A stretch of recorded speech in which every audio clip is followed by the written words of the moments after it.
Assalamualaikum warahmatullahi wabarakatuh.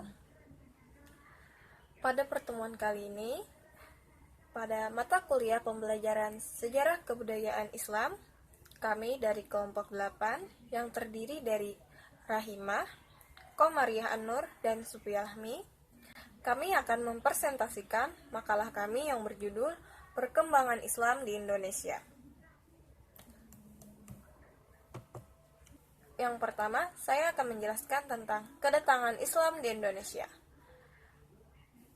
Ada 3 teori yang terkenal untuk menjelaskan poin ini, namun ketiganya kurang lebih memiliki proses atau cara penyebaran yang sama, yaitu melalui perdagangan, perkawinan, dan pendidikan. Nah, 3 teori yang terkenal tadi terbagi menjadi teori Arab, teori Gujarat India, dan teori Persia. Teori Arab menyatakan bahwa Islam datang ke Indonesia langsung dari Arab pada abad ke-7 sampai 8 Masehi, dibawa oleh pedagang-pedagang Arab. Kemudian teori Gujarat India. Para sarjana dari Belanda memegang teori bahwa asal-muasal Islam di Nusantara adalah benua India, Gujarat, dan Malabar. Menurutnya, abad ke-12 adalah periode paling mungkin permulaan penyebaran Islam di Nusantara. Kemudian, teori Persia. Bukti yang diajukan teori ini adalah ditemukan pengaruh Persia dalam kehidupan masyarakat pada abad ke-11. Bukti-bukti tersebut mengacu pada pengaruh bahasa yang dapat dilihat dari penggunaan bahasa Arab yang digunakan masyarakat Indonesia, terutama dalam tata cara mempelajari pengucapan huruf hijaiyah.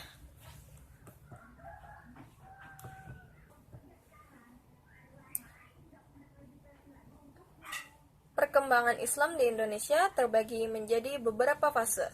Yang pertama yaitu munculnya kerajaan Islam, kemudian yang kedua, masuknya penjajah dan pengaruhnya ke Indonesia. Yang ketiga, yaitu awal abad ke-20. Yang keempat, keberadaan Islam pada bidang lain. Yang kelima, menjelang akhir abad ke-20. Dan yang keenam, perkembangan Islam di Indonesia saat ini.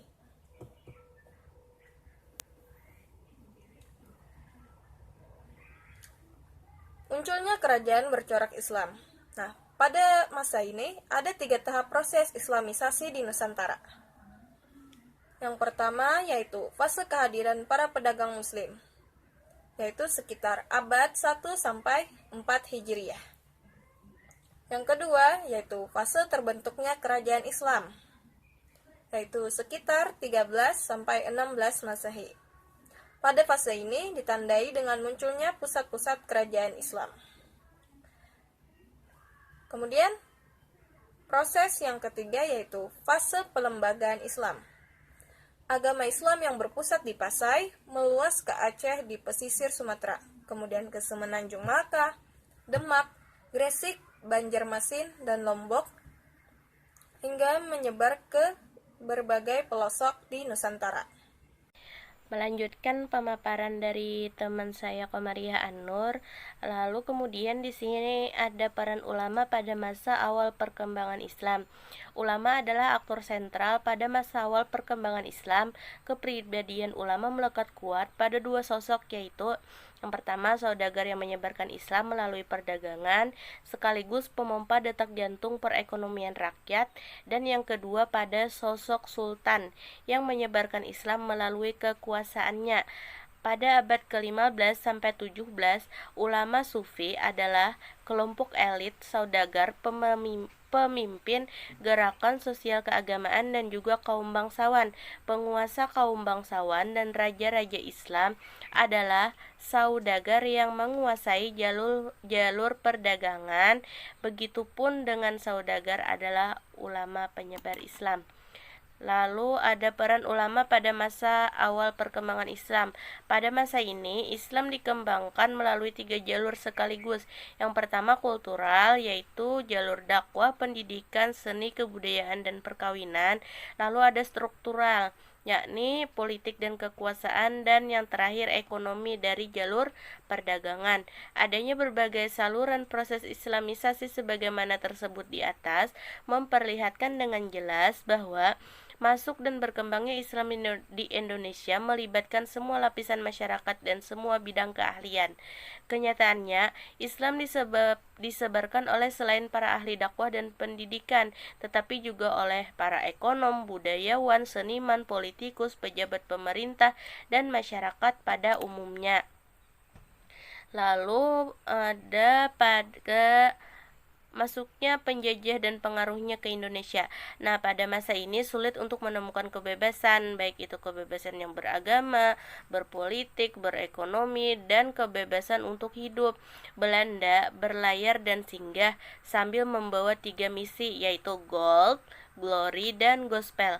Berlandaskan keimanan, umat Islam banyak bertempur dengan pasukan Belanda, baik itu pertempuran kecil maupun besar, dan akhirnya pun Belanda gagal melaksanakan misi gospel secara total di Indonesia. Baik, di sini Ulun ingin melanjutkan penjelasan dari teman saya tadi, yaitu awal abad ke-20 umat Islam di Indonesia mulai mencoba bangkit. Seiring banyaknya gerakan umat Islam untuk membebaskan diri dari kolonialisme dan imperialisme barat secara global. Organisasi berlandaskan sosial dan agama bermunculan seperti Serikat Dagang Islam di Bogor, Persatuan Islam di Bandung, Nahdlatul Ulama di Surabaya, dan masih banyak lagi. Menandakan rasa nasionalisme mulai tumbuh. Ada beberapa tokoh umat Islam yang menuntut agar Islam menjadi dasar negara. Tuntutan pihak Muslim untuk menjadikan Islam sebagai dasar negara hanya sebahagian yang terpenuhi, yaitu dimasukkannya dalam Piagam Jakarta. Kata-katanya yaitu kewajiban bagi Muslim untuk menjalankan syariatnya. Namun kemudian program kubu nasionalis melarang dengan tegas setiap simbol-simbol Muslim. Dalam konstitusi berikutnya, Pancasila dilestarikan sebagai simbol negara. Kalimat yang mengisyaratkan negara sebagai negara Muslim dihapuskan. Pengakuan keberadaan Islam pada bidang lain, yaitu salah satunya adalah pendidikan Islam yang masuk di sekolah-sekolah formal sebagai pelajaran agama sejak tahun 1946. Selain itu mulai disusunnya buku pelajaran agama, jenjang madrasah yang mengikuti jenjang sekolah umum, peningkatan kurikulum madrasah, dan dibentuknya sekolah agama Islam untuk guru dan hakim. Menjelang akhir abad ke-20, perkembangan dan peran Islam di Indonesia semakin pesat. Salah satunya adalah berdirinya Majelis Ulama Indonesia tahun 1975, lembaga-lembaga keuangan Islam, dan organisasi-organisasi massa Islam.